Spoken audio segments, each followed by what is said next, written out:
স্বার্থান্বেষী একটি মহল বিভ্রান্তি ছড়িয়ে দেশে অশান্তি সৃষ্টির চেষ্টা করছে বলে মন্তব্য করেছেন প্রধানমন্ত্রী তারেক রহমান। রাতে কক্সবাজারের চকরিয়ায় জনসভায় অংশ নিয়ে এই মন্তব্য করেন তিনি। বলেন, কোনোভাবেই গণতন্ত্রকে কেউ যেন হত্যা করতে না পারে সেজন্য সবাইকে সতর্ক থাকতে হবে। এর আগে সকালে পাতলি খাল পুনঃখনন শেষে পথসভায় তারেক রহমান বলেন, বাংলাদেশের ইতিহাসে এই প্রথম বাজেট ঘোষণার পর কোনো নিত্যপণ্যের দাম বাড়েনি। তিনি বলেন, বিরোধী দলের উদ্দেশ্যই হচ্ছে জনগণকে বিভ্রান্ত করা। প্রধানমন্ত্রী হওয়ার পর এই প্রথম কক্সবাজার গেলেন বিএনপি চেয়ারম্যান তারেক রহমান।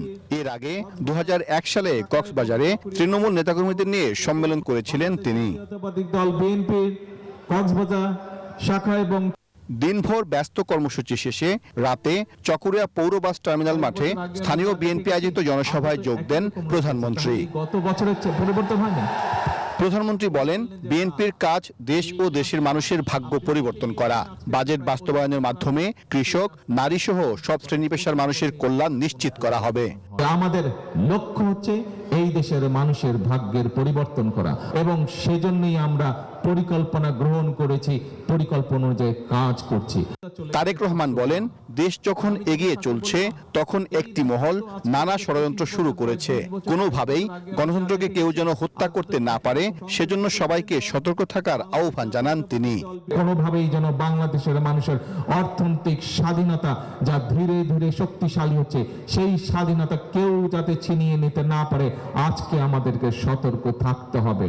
সমাবেশে ফ্যামিলি কার্ড, কৃষক কার্ড সহ সরকারের নানা উন্নয়ন কর্মসূচির কথা তুলে ধরে প্রধানমন্ত্রী বলেন, নির্বাচনের আগে যেসব ওয়াদা দিয়েছিল বিএনপি তা পর্যায়ক্রমে বাস্তবায়ন করবে সরকার। এজন্য জনগণকে বিএনপির পাশে থাকার আহ্বান জানান প্রধানমন্ত্রী। এর আগে স্ত্রী ডাক্তার জুবাইদা রহমানকে সঙ্গে নিয়ে ডুলা হাজরা সাফারি পার্ক পরিদর্শন করেন প্রধানমন্ত্রী। পার্কের মূল ফটকের সামনে একটি নাগলিঙ্গম গাছের চারা রোপণ করেন তিনি। এরপর মালুমঘাটে গিয়ে বিএনপি সরকারের অন্যতম নির্বাচনী প্রতিশ্রুতি 5 বছরে 25 কোটি বৃক্ষরোপণ কর্মসূচির উদ্বোধন করেন প্রধানমন্ত্রী। জুলাই অভ্যুত্থানে কক্সবাজার জেলার প্রথম শহীদ ওয়াসিমের কবর জিয়ারত করেন প্রধানমন্ত্রী।